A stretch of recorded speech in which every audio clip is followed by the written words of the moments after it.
The death of Jacob, the land of Egypt had become a place of refuge for Jacob and his family, though it was not the land promised to his fathers. Here his children and grandchildren thrived under the protection of Joseph, the governor of Egypt. The famine had been severe, but in Goshen, the family of Israel had food, safety, and peace.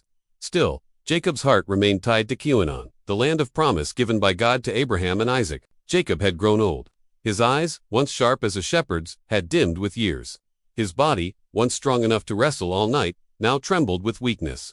Each step required the support of a staff, yet his mind was clear, his faith steady, and his heart filled with the memories of God's faithfulness. He often sat in the shade, surrounded by his sons and grandchildren, telling again the stories of his fathers. He spoke of Abraham's call from Ur, of Isaac's wells, of the night he himself had wrestled with the angel at Peniel, and had his name changed to Israel. He reminded them of the covenant God had made, a covenant not bound to Egypt but to the land of Canaan. One day, sensing that his time was drawing near, Jacob called for Joseph. His beloved son, once thought lost, had become his greatest comfort in these last years.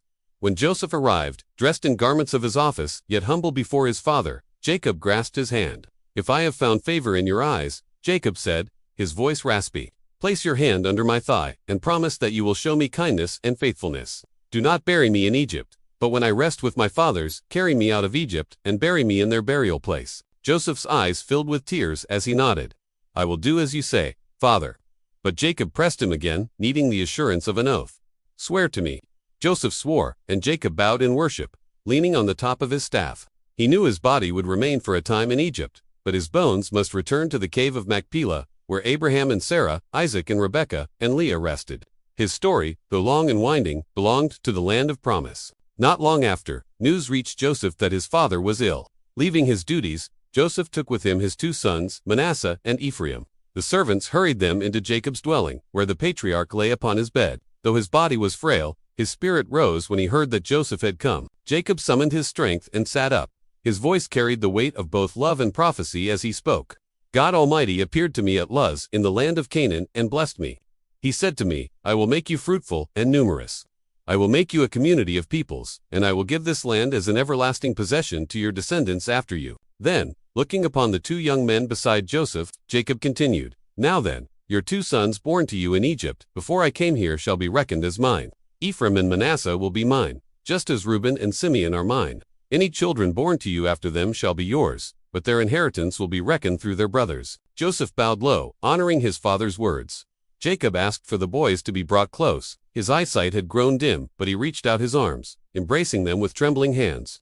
He kissed them and said to Joseph, "I never expected to see your face again, and now God has allowed me to see your children too." Joseph carefully positioned the boys so that Manasseh, the firstborn, was at Jacob's right hand, and Ephraim, the younger, at his left. But Jacob, guided by the Spirit of God, crossed his arms, placing his right hand on Ephraim's head and his left on Manasseh's. Joseph was startled. "Not so, my father. This one is the firstborn.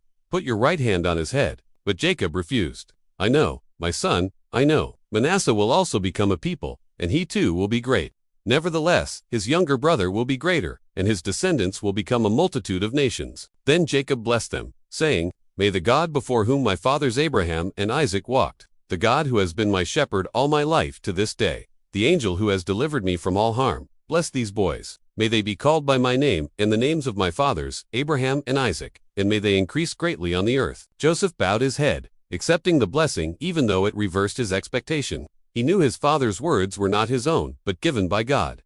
Jacob spoke again, his voice resolute though weak. "I am about to die, but God will be with you and take you back to the land of your fathers."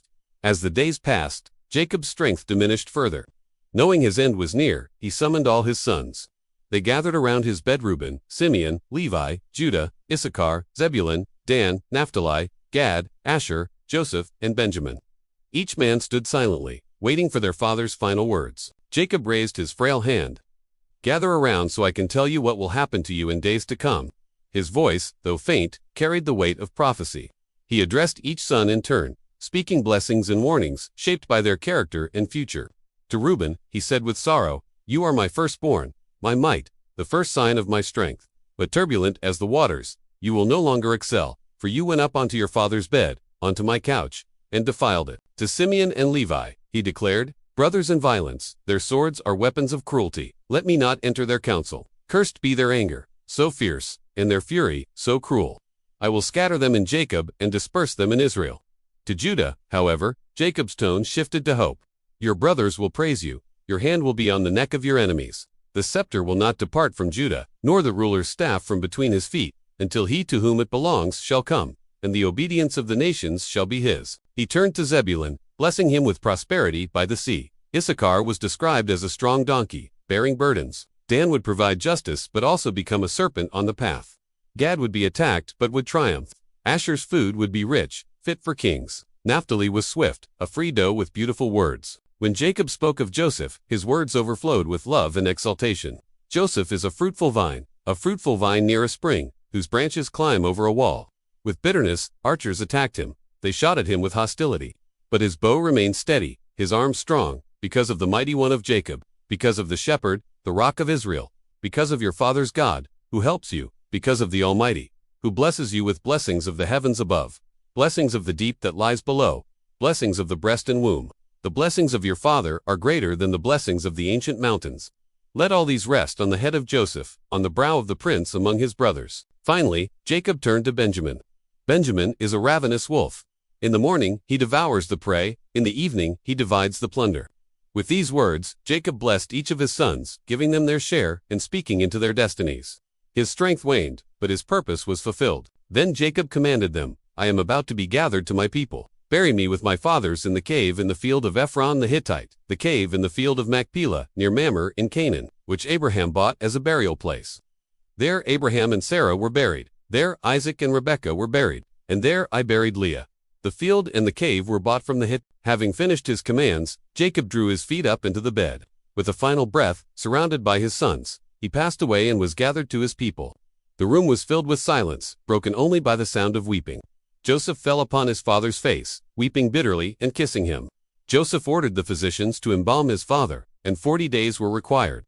All of Egypt mourned for 70 days, for Jacob was not only Joseph's father, but also honored as the patriarch of a great people. When the days of mourning were past, Joseph went before Pharaoh's court and said, If I have found favor in your eyes, please allow me to go up and bury my father in the land of Canaan, as he made me swear to him. Pharaoh agreed, saying, Go and bury your father, as he made you swear. So Joseph went, accompanied by his brothers and a great company of Egyptian officials, chariots, and horsemen. It was a vast procession, fitting for a man of Jacob's stature. They traveled beyond the Jordan and came to the threshing floor of Atd, where they held a great and solemn lamentation. For 7 days they mourned deeply.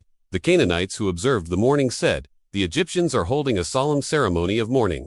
That place was named Abel Mizraim, meaning mourning, of Egypt. Afterward, Jacob's sons did as he had commanded. They carried him to the land of Canaan and buried him in the cave of Machpelah, in the field near Mamre, the burial place of Abraham, Isaac, and their wives. When the burial was complete, Joseph and his brothers returned to Egypt. Though grief remained, so did the comfort of obedience to their father's final wish.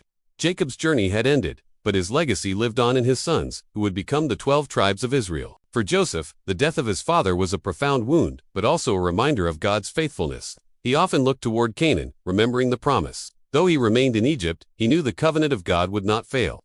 The story of Israel would continue, rooted in the blessing and faith of Jacob, who had clung to God even in weakness and had died with hope.